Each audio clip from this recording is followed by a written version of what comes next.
Neste vídeo eu quero tratar de um assunto que eu costumo dizer que é aquela solução fácil para problemas complexos.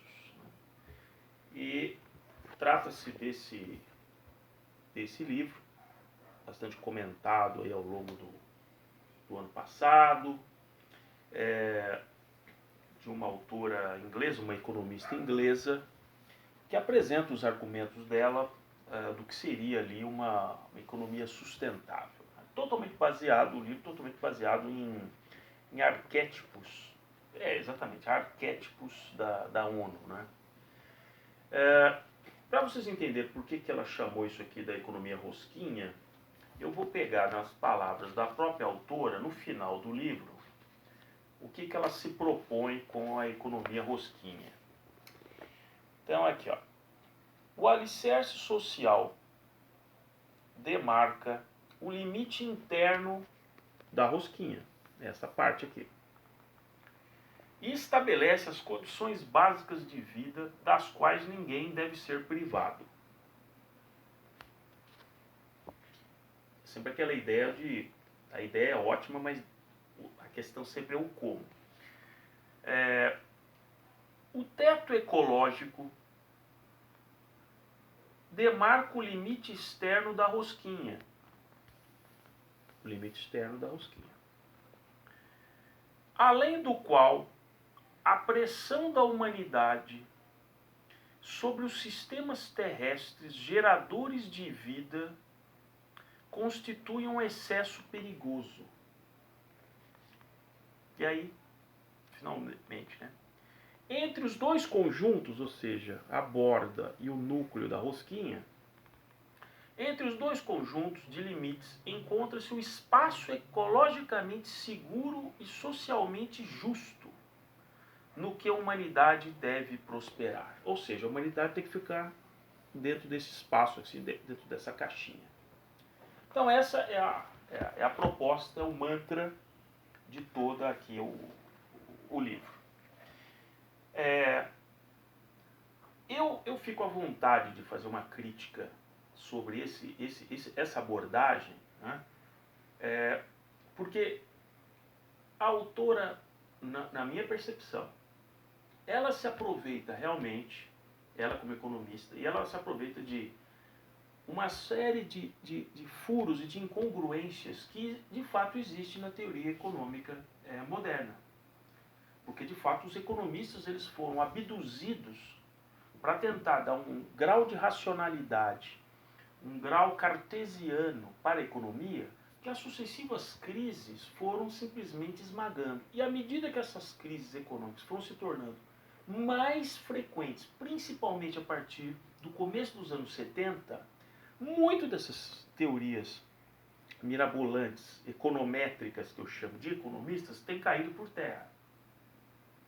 Isso os sociólogos, desde o Max Weber, já estudavam isso no começo do século XX, porque esse fenômeno econômico é uma coisa nova, é uma coisa que existe ali em torno de 250 anos, mudou a sociedade humana radicalmente, o sistema do capital mudou, né, para o bem e para o mal. Muitos sociólogos estudaram isso na virada do século XIX para o século XX. E, infelizmente, eles abandonaram o estudo disso, isso é documental, se você consegue quantificar isso, a maior parte dos sociólogos, pela projeção que os economistas passaram a ter com o uso da matemática, da estatística e da parceria que muitos economistas passaram a ter com grandes financistas, com aqueles que detinham realmente o poder do capital, esses sociólogos se afastaram para estudar outros fenômenos sociais e não propriamente a economia. Então, em sistemas de rastreamento de temas, de teses científicas, desde o final dos anos 20, por mais ou menos 50 anos, nesses sistemas de busca, as referências que se encontram de sociólogos estudando a questão econômica caiu vertiginosamente após a geração do Max Weber, né? Que ele tem um livro brilhante, na verdade é uma coleção de títulos, né, que chama economia e sociedade. Então ele se debruçou muito sobre esse tema, mas por cerca de 50 anos os sociólogos não deram tanta atenção nisso. E aí foi o mantra dos economistas, das expectativas racionais, dos cálculos, né, de macroeconômicos. Né? Só a partir do final dos anos 70 que alguns sociólogos retomaram o estudo da chamada sociologia econômica, que questiona muito desse racionalismo que vem da economia. Agora, a autora, ela como economista, a Kate aqui, ela foca simplesmente nas falhas conceituais dos colegas economistas. E ela aponta várias delas, certas curvas, certas coisas que não funcionam bem, essa tentativa de tentar calcular tudo, como é que o crescimento se torna sustentável, né? E o crescimento, de repente, você tem uma crise, você tem simplesmente... Por quê? Porque a maior parte das pessoas, o fenômeno é sociológico, a maior parte das pessoas não está ligada ali no que a academia, do ponto de vista da economia, está dando como líquido e certo. As pessoas seguem outras características que não simplesmente... A teoria econômica ela funciona bem entre os pares, entre a academia dos economistas, entre os grandes financistas. Eles criam modelos para que aquilo pareça que funciona. E todo mundo concorda em defender aquilo. Então, os bancos centrais, os economistas de grande banco, eles sempre falam uma mesma linguagem. E eles convivem nos mesmos ambientes, eles fazem os seus encontros nos mesmos ambientes, onde eles comungam das mesmas ideias que são propaladas. Então é muito comum você ver, o ex-presidente do Banco Central deu uma entrevista aqui no jornal e ele fala da questão fiscal, da questão... Todos eles estão imbuídos do mesmo ferramental e eles sistematicamente passam isso para a sociedade como se de fato, tudo isso estivesse sob controle, tudo isso fosse científico, tudo isso fosse calculado e tudo aquilo vai funcionar desse jeito. E aí, de repente, a realidade se impõe. Agora, entrando aqui no questionamento em linhas gerais, eu não vou ficar descrevendo capítulo a capítulo do livro, que seria muito enfadonho, inclusive. Mas, eu anotei pelo menos 2 pontos aqui para discutir, que são bastante sintomáticos da ideia. Por exemplo, numa parte aqui é dito o seguinte: por que nós estamos segundo a autora, né, estamos num caminho perigoso para aumentar os níveis de desigualdade. Essa questão de desigualdade eu vou tratar especificamente num vídeo. É uma questão super recorrente que volta sempre, que é um fetiche que os progressistas têm com relação à desigualdade. Né? E aí, só antecipando, a desigualdade ela não é um mal em si. Depende de que nível de desigualdade nós estamos falando, a partir de que patamar. Né? Por talento, por assumir uma propensão à tomada de risco maior, algumas pessoas prosperam mais do que outras. Isso é fato. Né? Pessoas que têm um nível de ambição, no bom sentido, ambição no sentido assim, vou mudar a minha vida. Eles têm sim uma maior taxa de sucesso em relação às pessoas que são mais acomodadas, mais amedrontadas e que esperam que o entorno, seja familiar, seja do patrão, seja da sociedade, seja do governo, resolva a vida dela para melhor. Então, existe também uma faixa onde, isso não explica tudo, mas existe uma faixa onde o sucesso que as pessoas conquistam ao longo de vários e vários anos na vida, você só vai conseguir medir isso da metade daquela vida para além, porque pessoas que assumem mais risco correm o risco de falhar. Então, se você usar uma lupa e olhar trechos pequenos, curtos de tempo, de pessoas que se deram muito bem, você muitas vezes vai descobrir que num certo período ele praticamente quebrou e ele teve que recomeçar do zero. Então não é justo você analisar aquilo por um período curto, você tem que analisar isso por um período, digamos, de 50 anos. Né? E aí você coloca as coisas vis-à-vis, passados 50 anos, aquele acomodado, aquele mais medroso, aquele que esperava que o ambiente externo resolvesse o problema dele, e muitas vezes ele será um frustrado ressentido, que eu chamo, culpando o entorno e o mundo pelo insucesso dele. E você muitas vezes verá alguém realmente de sucesso que olha para trás e vai verificar quantas vezes eu errei e falhei e eu tive que recomeçar. E ele não culpa o mundo pelos fracassos dele. Ele fala, não, eu era inexperiente, eu cometi um erro de avaliação, ou realmente um outro mal intencionado me roubou, eu tive um sócio ruim, mas ele não culpa o entorno, né? Ele fala, não, eu tive que aprender para chegar aonde eu estou. Então, esse é apenas um parênteses de uma discussão futura que nós vamos ter aqui no canal. Então, essa questão, estamos a caminho do perigoso de aumentar os níveis de desigualdade. Por quê? Porque, segundo a autora, porque os retornos para o capital, que é o lucro, né? Os retornos para o capital é o lucro, ou seja, você investe o seu capital com risco, quando você abre uma lojinha, quando você ninguém é obrigado a comprar naquela loja, ninguém é obrigado a passar por ali. Então, os retornos para o capital, que é o lucro, certo? Tenderam a crescer mais rápido do que a economia como um todo, levando a riqueza a ficar cada vez mais concentrada. Essa frase, para mim, tem o menor sentido, assim, porque os retornos para o capital tenderam a crescer mais rápido do que a economia. Como? Como os lucros, se você pegar das empresas, crescem mais rápido do que o crescimento da economia?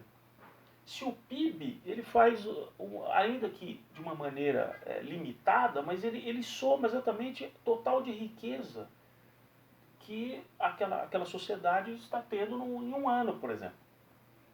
O que significa que se várias empresas, em vários segmentos econômicos, tiveram um lucro muito forte naquele ano, é totalmente plausível que o PIB, o reflexo dessa riqueza, que é o lucro dessas empresas, porque elas foram reinvestir o lucro, ou ter mais caixa para fazer investimento, tenha crescido. Então, como que ela afirma aqui que o capital, o retorno do capital tendeu a crescer mais rápido que a economia como um todo?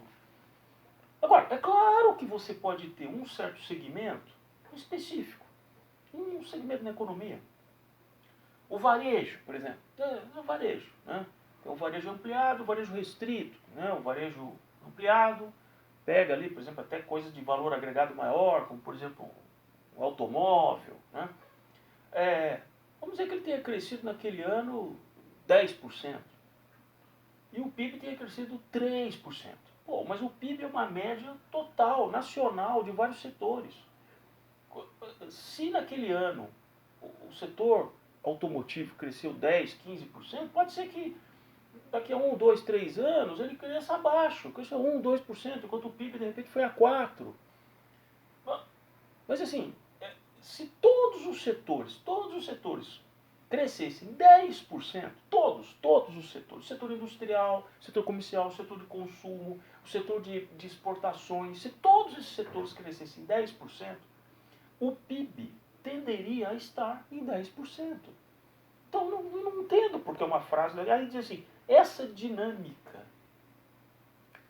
é então reforçada pela influência política de lobbies, de empresas e financiamento de campanhas que promovem ainda mais os interesses dos que já são ricos. Da onde ela tirou que nas economias mais saudáveis do mundo, se você pegar numa Inglaterra, numa Alemanha, nos Estados Unidos, nos países escandinavos, você acha que dá para fazer lobby na Suécia, na Finlândia, na Noruega, sem os órgãos reguladores desses países, sem a sociedade civil não controlar isso? Como? Como que ela vem dizer que os mais ricos se favorecem de lobbies políticos e financiamento de campanhas?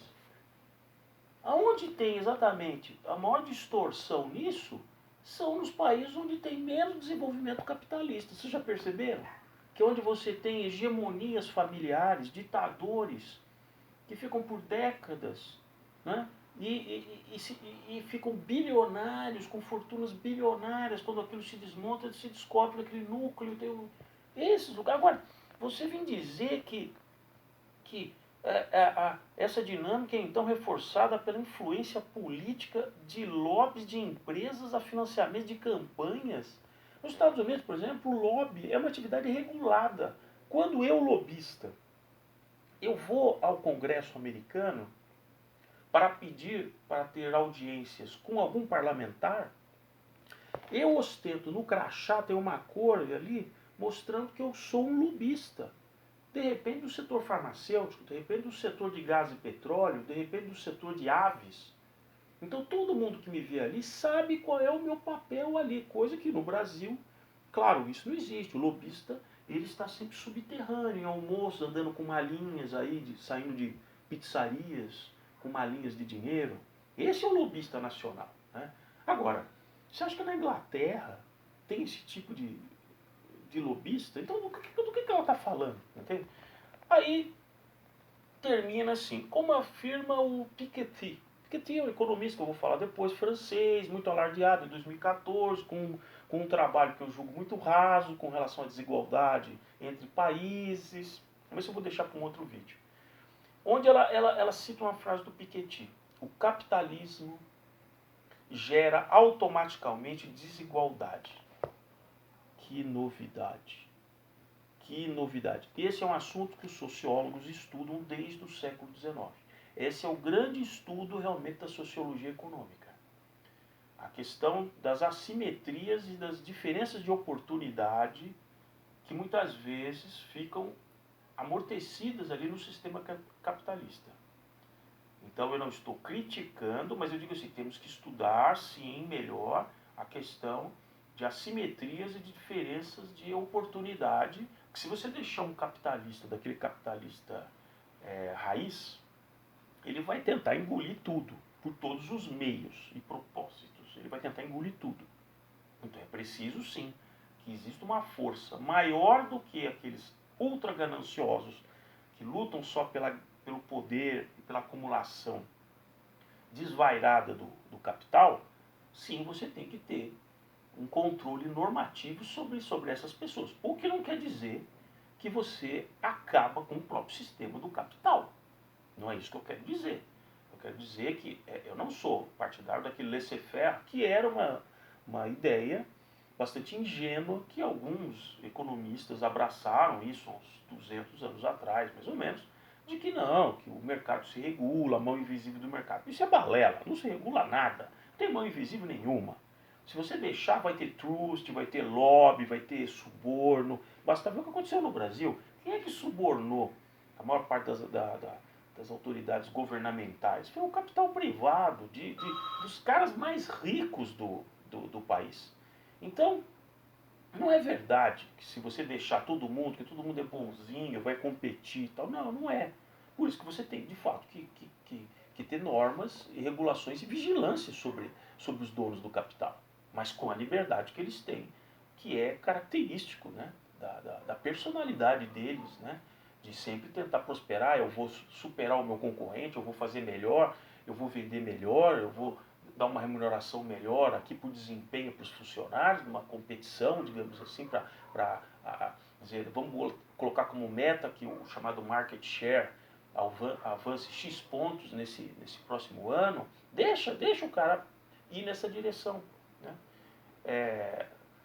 Então, a frase do Piketty é a seguinte: o capitalismo gera automaticamente desigualdades arbitrárias.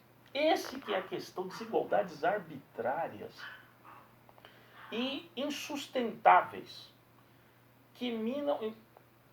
Essa dos insustentáveis é sempre interessante, né? Porque o sistema vem se regenerando desde a introdução ali no século XVIII, e quem acabou ruindo fragorosamente foram os sistemas socialistas, os sistemas das economias planificadas, né? Não o sistema do capital. Então, esse insustentável, ele devia dizer, insustentável foi a União Soviética, que durou 70 anos. Isso é insustentável, certo? Que é um bom exemplo, né? Um proxy, né? Como se diz nos Estados Unidos, de você não usar o sistema do capital. Né? Então, se o capitalismo é um sistema insustentável, o sistema soviético deveria ser sustentável. Né? Então, o capitalismo gera automaticamente desigualdades arbitrárias e insustentáveis que minam de forma radical os valores meritocráticos. Os sistemas comunistas têm meritocracia? É interessante isso, né? Então, que minam de forma radical os valores meritocráticos sobre os quais as sociedades democráticas se assentam.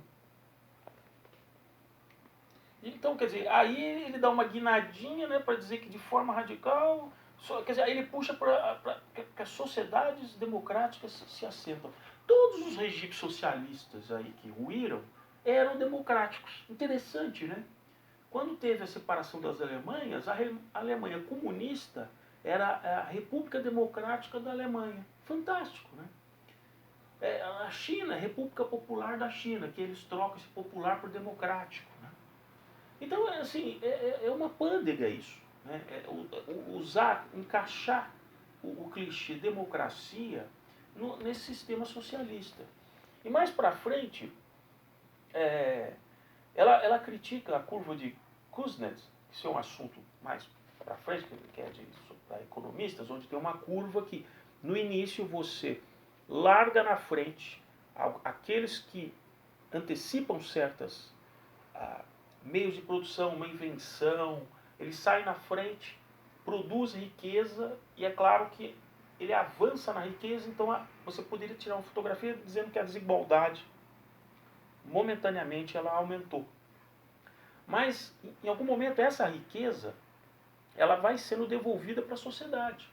Então, de fato, se nós observarmos hoje, percentualmente da população, quantas pessoas, falando de um país, não use o Brasil como referência, infelizmente não use o Brasil como referência, mas um país de capitalismo já estável e bastante otimizado, quais são, se você comparar, por exemplo, na Alemanha, quantas pessoas têm acesso à energia elétrica, à rede de esgotos, toda uma infraestrutura urbana, comparado àqueles seriam aqueles cidadãos na unificação da Alemanha. Durante a unificação da Alemanha, uma grande discussão que se tinha é que ricos fazendeiros alemães, chamados Junkers, eles dominavam tudo aquilo que era da área agrária alemã. Eles dominavam ainda com um sistema meio semi-feudal. Quem levou a Alemanha para a unificação foi, de fato, uma burguesia industrial que, querendo crescer mais, viu que não tinha sentido aquela fragmentação em reinos que ali existiam na Alemanha. Cada um era um reino, da Bavária, reino de não sei aonde. Então, eles pressionaram que os Junkers, eles não queriam. Então, se você olhar o nível de desigualdade da população alemã daquela época para a época de hoje, ela diminuiu muito. Apesar de que você tem vários alemães bilionários, enquanto você tem milhões de outros alemães que não são bilionários. Então você vai dizer, há muita desigualdade. Sim, há muita desigualdade. Porém, a base da sociedade alemã, ela tem condições hoje de ter muita coisa, acesso à universidade, infraestrutura, comprar um poder de compra, muito maior do que os contemporâneos ali da época da unificação alemã. Então essa questão da desigualdade, se a régua está subindo, claro que vão ter sempre um extrato social, isso sempre foi assim. Ou vocês veem na época do Egito, dos faraós, não tinha desigualdade social no Egito? Dos faraós? Não estou nem falando com relação aos escravos que eles iam lá, como os hebreus pegaram para construir os templos dele. Estou falando de cidadão egípcio que não era escravo. Qual o nível de desigualdade de uma sociedade como essa? Existia capacidade de mobilidade numa sociedade dessa? Um mercador, um escriba importante, reconhecido como escriba importante na sociedade egípcia, qual a capacidade que ele tinha de ascender socialmente? Então, foi, de qualquer forma, no sistema do capital, que isso foi possível. Ainda que seja, haja níveis desiguais, sim. Né? Mas nós queremos voltar, ou vamos achar também que, como foi nesses regimes socialistas, decretar simplesmente por lei que todos estavam iguais, expropriar todas as propriedades. O que se conseguiu de fato com isso? Uma gigantesca acomodação, que a grande maioria não tem esse talento para empreender, para ser ambicioso. Eu vou contar isso de uma experiência que eu tive dentro da cortina de ferro, no final dos anos 80, onde você separava muito bem quem eram de fato aqueles comunistas raiz, que já aposentados ali pelo Estado, ali com seus 50 e poucos anos, ficavam tomando seu chopinho e jogando xadrez, dama, qualquer coisa ali naquelas pracinhas, enquanto os jovens sabiam que aquilo não ia durar. Mas isso eu vou deixar para o futuro. Então, ele atesta aqui que a desigualdade é necessária para o progresso. Quer dizer, impõe, há uma inversão aqui. Coloca-se como dentro do sistema do capital, ele tem que forçar a desigualdade para progredir. Coisa que mesmo dentro do chamado Fordismo, que era um capitalismo bastante tosco, mas aquela geração do Ford, ela entendeu que os empregados das fábricas tinham que ganhar bem, os empregados, você tinha que cuidar também da vida familiar dos empregados. Então existiam agentes da empresa que visitavam a casa das pessoas para ver se ele estava comportamentalmente aderente aos valores da empresa. Claro, era todo um controle social que o Ford tentava passar para as pessoas ali. Agora, se visava exatamente a melhoria da qualidade do trabalhador para que ele em algum momento pudesse ser um consumidor. Então, claro que tinha uma coisa subjacente, que era assim, todos esses operários um dia serão consumidores dos produtos que nós produzimos. Certo? Uma vez eu vi, estava numa fazenda, a convite de um cafeicultor importante no interior de São Paulo, e que havia já mudado parte do investimento no café, que era uma coisa de tradição centenária da família, para usinas de álcool. Isso eu estou falando há muitos e muitos anos atrás, quando tinha aquele programa Pro Álcool no Brasil. Né? E ele, naquela época, você ainda tinha os cortadores de cana, você não tinha a corte de cana mecanizado. E ele, um senhor muito consciente socialmente da fragilidade, aquelas pessoas moravam dentro da propriedade ali, ele deixava que tinha umas vilas de camponeses que moravam ali na fazenda, não tinham a posse, mas tinham o direito de permanecer ali e trabalhavam como cortadores de cana. O que ele fez? Ele adquiriu ônibus, esses modelos de ônibus urbanos, ônibus que já estavam obsoletos, digamos assim, para o uso no meio urbano. Então ele foi a leilões e arrematou alguns desses ônibus, certo?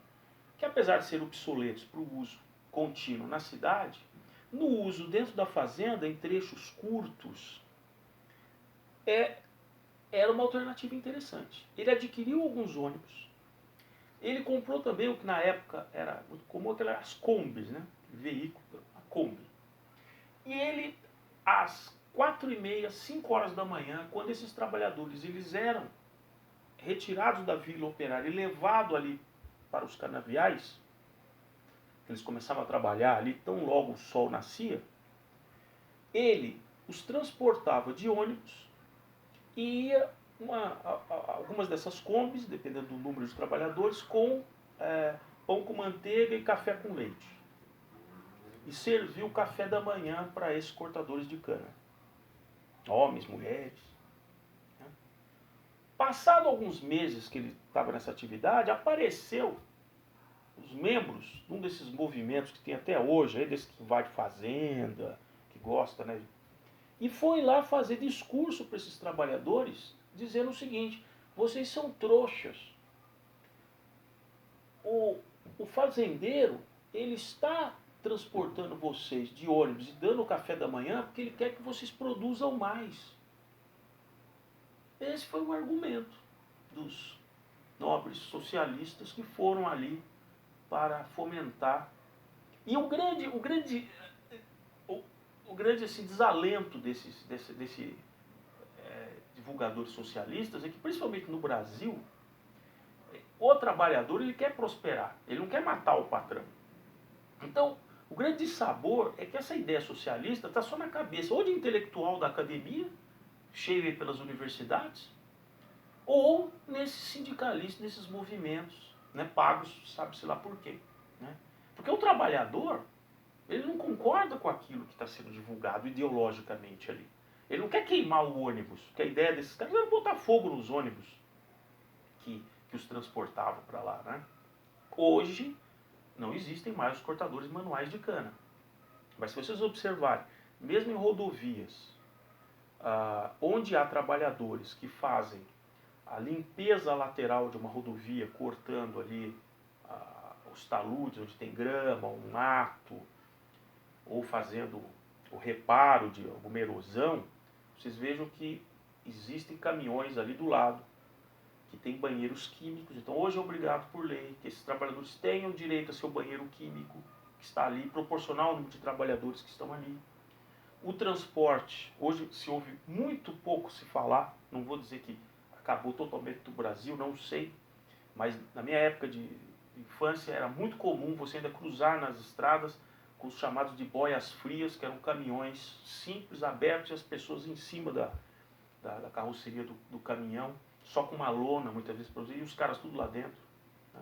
Isso já acabou, acho que em grande parte. Não se ouve mais falar desse negócio do boia fria sendo transportado dessa maneira. Então, você negar que pode-se sim evoluir dentro do sistema do capital é uma grande desonestidade intelectual. Né?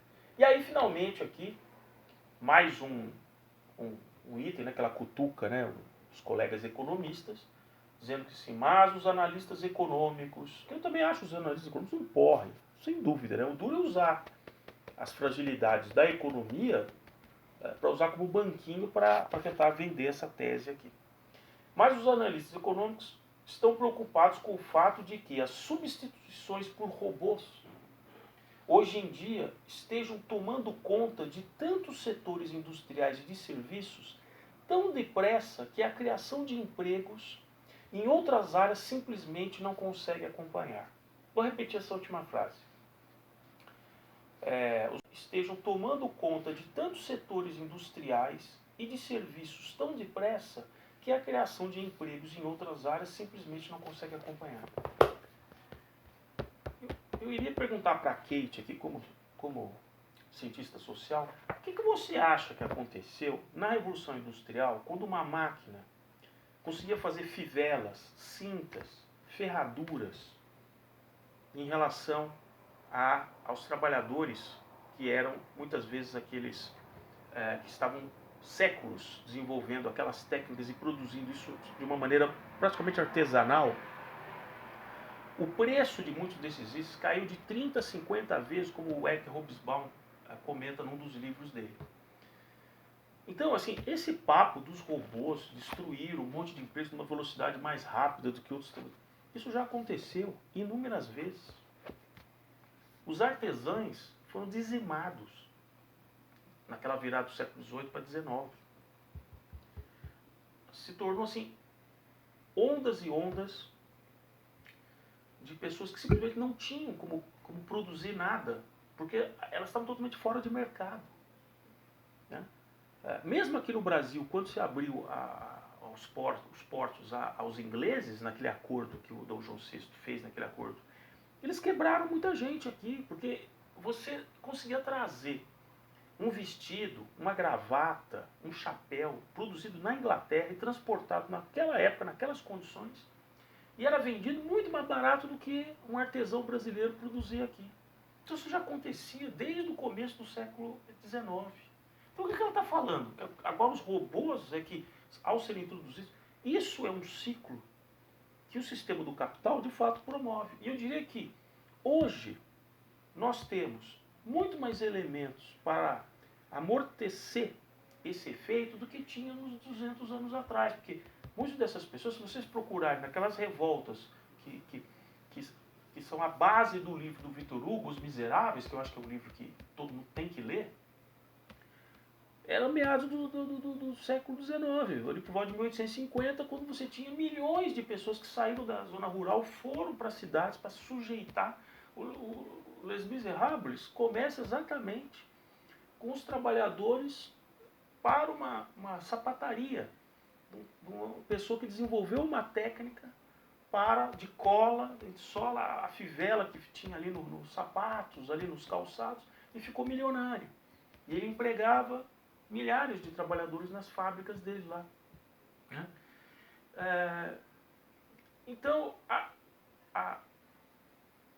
assim, o amparo social que essas pessoas tinham naquele momento era zero, zero. Daí que começou a se estudar cientificamente o que seria o salário mínimo, a renda mínima, as condições das fábricas. Tudo foi uma experimentação. Muitas pessoas mutiladas, muitas pessoas inválidas, muitas crianças sendo usadas. O que eu tenho na minha vinheta aqui no canal? Símbolo que eu fiz questão de colocar crianças trabalhando em fábrica. Porque eu estudei essa questão, né? Que era horroroso. Agora, a sociedade, ela foi se blindando para esses excessos. Né? Aí vem uma cidadã, economista, vem criar, fala assim, não, a gente tem que combinar aqui para chegar num certo limite. Se você estabelecer um certo limite para que, olha, não vamos produzir tantos carros a mais, não vamos fazer tão coisa, vamos criar a ideia de que a gente está tentando passar que a desigualdade parou por decreto, porque você limitou aqueles que têm mais ambição e mais criatividade para avançar. Se você fizer isso, em algum momento, as dificuldades populacionais, ou de doenças, ou mudanças, né, até climáticas, que o planeta passa por influência do Sol, do eixo magnético da Terra, que está continuamente mudando, isso é uma coisa que eu vou tratar no futuro, como a declinação magnética da Terra está mudando ao ponto de que alguns acreditam que essa declinação possa se inverter. De tal maneira que a declinação está se afastando do que seria o eixo tradicional norte-sul. Isso é um fato, não é uma ideia terraplanista. Não é uma ideia. Isso é geofísica, isso está acontecendo. Né? Recentemente, as empresas que cuidam do satélite de GPS tiveram que fazer um novo ajuste, porque quando você está num aplicativo, você está usando o GPS, o norte, que está mostrando todas aquelas direções, na verdade, elas estão sendo direcionadas para o norte magnético. Norte magnético ou um ângulo magnético. E ele está cada vez mais distante do que no mapa você vê. Então você tem que ir para lá. Só que aquele ponto, geograficamente, ele está declinado em relação ao que o norte está sendo usado como referência. Se esse norte magnético ele muda, você tem que contar para o aplicativo e dizer, olha, para você de fato chegar naquele ponto que é geográfico, não é magnético, você tem que considerar que agora de repente está 12 graus mais à direita, ou 12 graus à esquerda, dependendo do hemisfério. Né? Isso quando você está se movendo por vias terrestres não parece tão efetivo, porque a via terrestre ela existe da maneira que está ali. Mas quando você está navegando no oceano, você está no ar, você pode derivar para um lado ou para o outro sem perceber que você está indo numa direção magnética errada em relação aonde você quer de fato chegar no globo. Porque quando você olha lá embaixo, você está voando, eu quero chegar naquele ponto no globo, não quero ir para o lugar que magneticamente ele está me levando. Então, eu diria o seguinte, se nós entrarmos nesse tipo de proposta, nós vamos ficar na mesma, no mesmo, como o americano fala, o pitfall, né?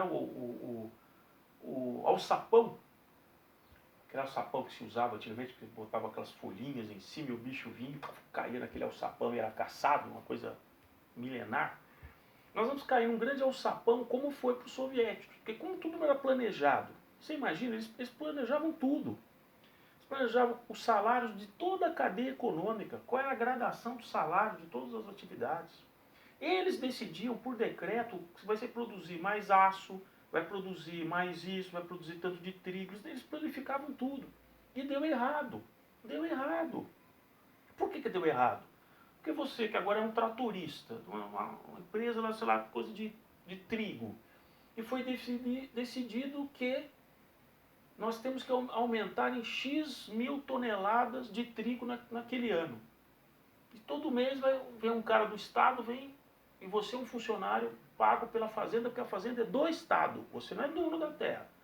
Quem é dono é o Estado. Aí todo mês vem um funcionário do Estado levantar quanto que você conseguiu colher ou produziu e agora está colhendo daquele trigo.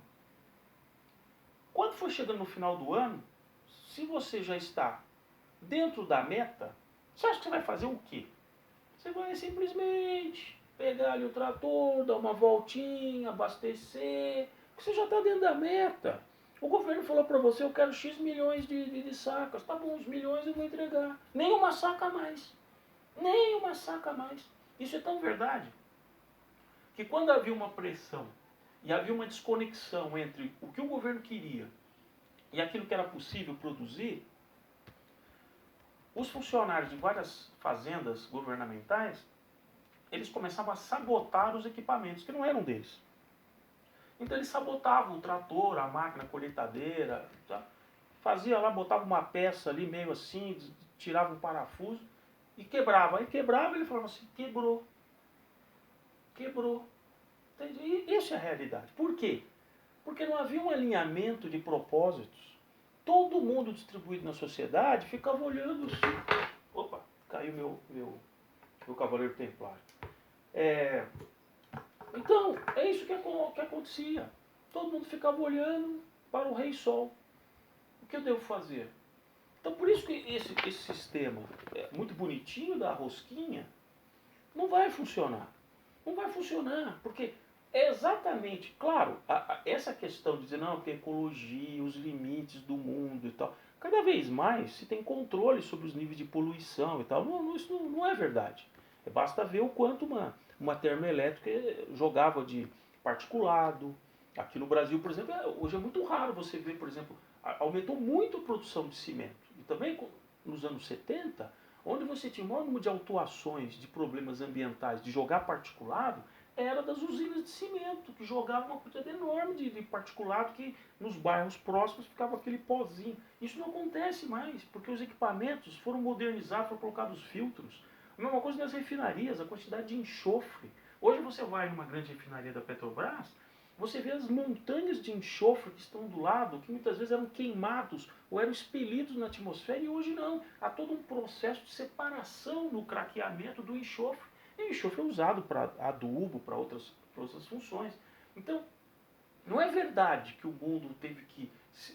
Assim, a Revolução Industrial levou para um descontrole da poluição.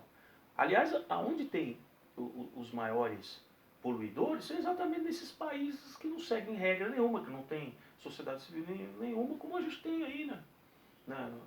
Aqui mesmo na América Latina, como tem aí, foi divulgado aí, de navio petroleiro transportando uma coisa desse mercado negro de petróleo que existe, e se o navio afundar, serão milhões de toneladas. Então é esse tipo de gente que você tem que combater, que criticar.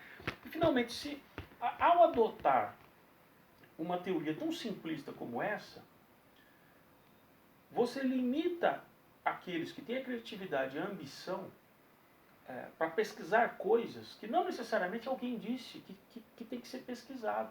E é nessa amplificação das possibilidades que você descobre soluções para problemas que a gente nem sabe que a gente vai enfrentar no futuro. Vários experimentos e várias invenções não tinham uma praticidade no momento em que elas foram inventadas. A partir do momento em que se criou uma necessidade, alguém disse assim, opa, eu tenho uma solução. Não foi preciso começar a investigar e tentar fazer uma invenção a partir da necessidade. Se você fizer isso, provavelmente pode acontecer alguma coisa tão séria socialmente que você não tenha tempo de reação. Então, essas questões, por exemplo você vê do trem, da mobilidade, por mais que algumas pessoas estivessem visando resolver um problema particular, como foi o James Watt, Quando ele inventou a máquina a vapor, ele foi para consertar uma máquina já existente de... Lembro agora do nome do inventor da máquina que tirava a água das minas de carvão. Então acumulava muita água no interior da mina de carvão, isso já fazia uns 50 anos que se usava isso. E o James Watt é um cara muito curioso e o chamam para consertar essa máquina. E ele, ao entender o funcionamento da máquina, ele simplesmente bola um novo sistema, um dispositivo na máquina a vapor que deu uma eficiência muito maior e para tirar potência muito maior do que as máquinas anteriores. Ele revolucionou toda uma série de equipamentos depois. Então, imagina se existisse esse mantra ambientalista naquela época. Dizer, não, olha essa máquina, olha como ela polui. Não, olha o barulho que ela faz, olha o que ela consome disso. Você simplesmente, com a evolução da população, com a necessidade crescente de você ter mais comida, aí sim a gente teria um problema global. Porque hoje existe sim um percentual da população que passa fome, provavelmente ali talvez um sexto da população, mas é um sexto. É um sexto. Agora, proporcionalmente, pergunta quantos passaram e morreram de fome na Ucrânia por falta de comida. E eu não estou falando de 300, 400 anos atrás. Eu estou falando agora, aqui nos anos 50. Se imagina que 10 milhões ali morreram. Tá? Ou na Irlanda, quando os ingleses foram levando suas cotas de batatas e tal, ali no meados do século XIX, né? E quando ocorreu lá o problema dos fungos nas batatas, proporcionalmente a Irlanda perdeu, só em mortos ali, 25% da população morreu de fome.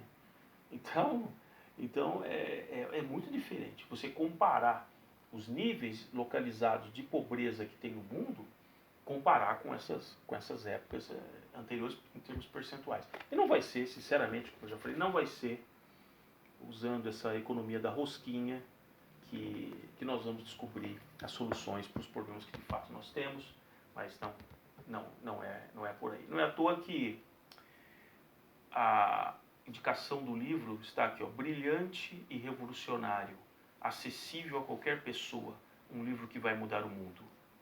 Jornal The Guardian, em inglês. Não precisa dizer mais nada, não é?